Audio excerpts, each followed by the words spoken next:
I've got a little bit better camera. I got a camera arm this year. Homemade, I made it. I pieced it together from a couple things I bought and some stuff I made. I think it's going to be good, man. The season's going to be great. The acorns are dropping crazy. If you got any lone trees out there, good white oaks or red oaks, chestnut oaks, I'm seeing a real draw to them. They're already starting to fall, though. I don't know how they'll be doing by the time we get in season. If you got any of those, take a good look at them. You know, all these ridges here, you know, them deer are going to bed here, and they're going to walk to here before dark. It's going to be so hard to sneak in on them. A deer bed there, and he's just going to make it to here, maybe. So, we got to get in tight. I'm going to move to the swamps early season. It's going to be something new. I found a couple good spots. I've got some good video of some spots I found. I jumped a really huge buck on the Sipsey River that I'm interested in. It's not on the south part that I used for this video. It's on the northern part of the Sipsey Valley. I'll say that much. I found tons and tons of does in there. A lot of them are short walks. People are going by. So keep in mind, if I had anything to say, they're going to be elevated. They're going to have thick cover behind them. They're going to want to be able to see in front. And even if it's 200 yards away, they are watching you when you get out of your truck.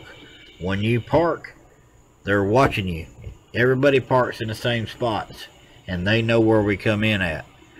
So think about that when you're going into your next favorite spot, especially if you know you got a great buck in there. Mess him up, man.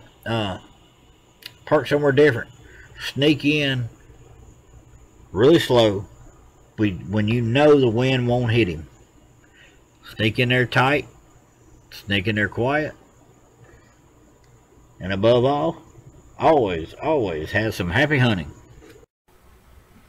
Alright guys, hey, hope y'all enjoyed the hill country version of the bedding, but here we go. We're going to go to the swamps. I know it's a bad cut, but I hope it's some good information.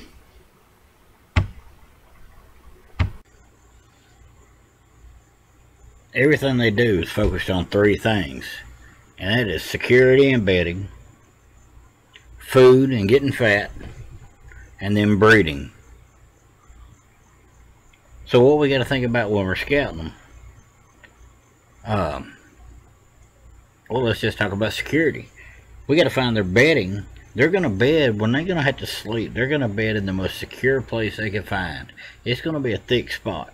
It's going to be a spot that they know that they've got the advantage. In the hill country stuff, I talk about the thermals. I talk about the hills. The thick behind them, the thermals coming up, the wind at their back. Alright, but that doesn't really come into play when you look at these river bottoms. I'm looking at the river bottoms because of this huge acorn drop.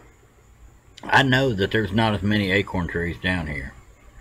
So I don't really hunt food sources, but I hunt bedding in places that I know their food sources are at.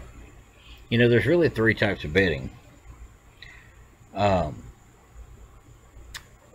There is a primary bedding, which is a place that they're going to use pretty much all year. That is where they feel safe. That is their bank vault. That is home sweet home. They know they're untouchable there. There is bedding that's related to food. Still wind-based in hill country. Yet it's not as good. It's going to be the best bedding close to a food source that's in that they feel like they got to have. And then there's rut bedding, and I see that a lot on points. I see it on ridges, you know, in hill country. When we're looking at these swamps like this, you don't see it as much. So, let's start this out. We're going to look at the most important thing that I think there is to find is there's to find some type of transition, diversity, and it always ends up bordering some kind of boundary, it seems like, when you're in these lowland places. You know, you come down here, you've got water, this four-wheeler trail that everybody's running up and down just because, oh, I got a gun and I'm hunting, but they're really out there riding four-wheelers in the mud holes. So you want to stay away from that. And what I noticed about this area, this is as far away from that trail as you can get. This is wet, it's nasty, it's ugly. I've walked out there, I've seen it, I got eyes on it. There's pines right here on a hump that's dry. You got diversity. There's probably hunter pressure from the private land over here, and then you've got this dead spot. You know, it's wet, and there's a wet spot here. There's a creek coming in here, it fills this little pond. So there's lots of little transitions in there. You got transition between vegetation sometimes. A lot of people miss that. The difference between this swamp trees and then you come into this lake and you got a point right there, and then a transition to these pines here. You know, that all comes into play. They like to relate to something. They like to have something they can relate to. Again, in the swamps, you see how thick these trees are here, and I'm not exactly sure what kind they are. But again, you got the water. But do you see the point right here? Alright, deer could get out there and probably never see no one. The pine thicket, dirt road, and then you just got this thick area. These little points, it's all places to go check. You know, you scout it on the map, go look at it. Best time is, of course, after the season last year, but we're coming in new. But my favorite, and what I've found to be true on most lowland type areas, you see these little islands, anything like that, it's sitting there watching this road.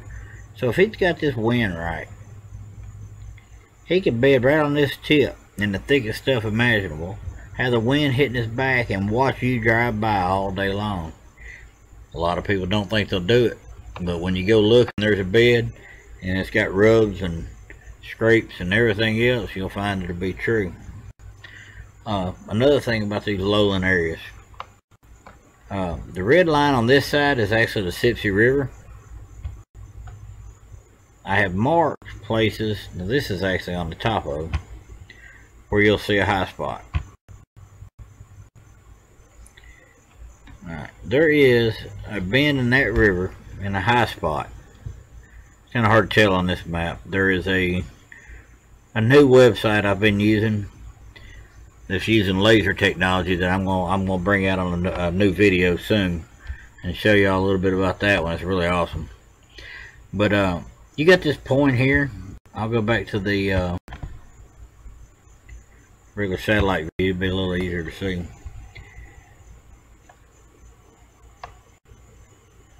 But there is actually a water, it's surrounded by water and a point. I walked that by foot, and a point there, and there are beds all over it. So I mean, it's no different. The one thing you'll see different, and I'm going to show you one in particular that's really nice. The thing about these lowland areas where I find the beds and the bedding and the bigger deer, again, it's going to be somewhere they feel safe. It's going to be away from where you think they are. This one right here. Alright, this is my trail where I walked it. What I noticed was this buck was bedding on a southeast wind coming this way. He's laying right at the tip with that water. There's a big, huge, thick briar patch. I mean, it's just not really briars. It's that old stuff you see around the rivers. I forget the name of it, but I mean, it is so thick to his back, and he's nestled against that point. And what I noticed is, when the hunter pressure hits, he's got these four-wheel trails, and he nestles up against this point with the wind blowing this way.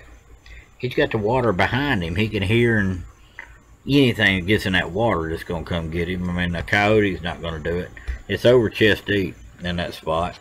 He knows the water's deep, nobody's coming, and he lays there until about 20 minutes before dark. But when he comes out, he comes out.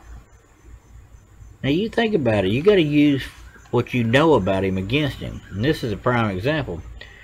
As a hunter, I know that he's laying here with a south or southeast wind. Southeast is really good. So when I drive by here, I don't even check up. I have to go way over here and then sneak in this way down this river, watching that. But if I have a stand location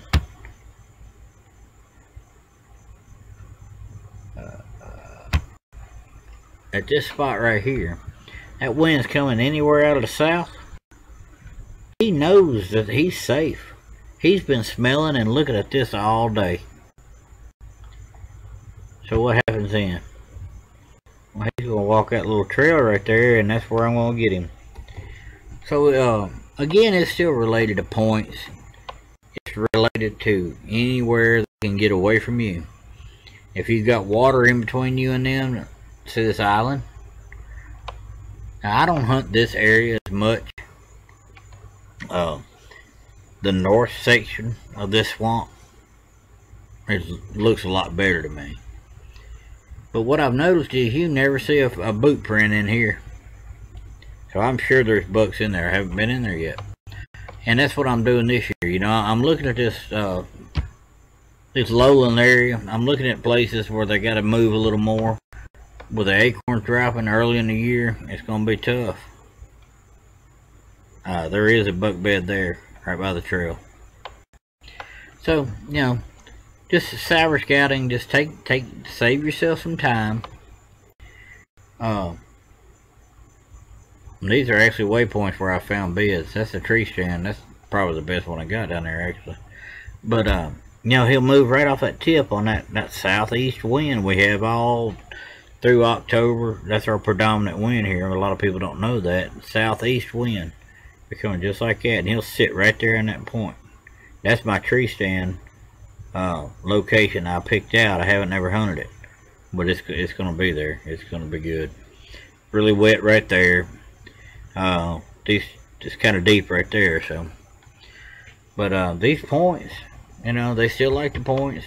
They want the wind in their favor. They want to be able to smell you coming. And when they do, when they got the wind in their favor, he'll walk right down here. My wind's just going right by him. That's the good thing about these lowland areas. If you get close enough to that river will pull you down too.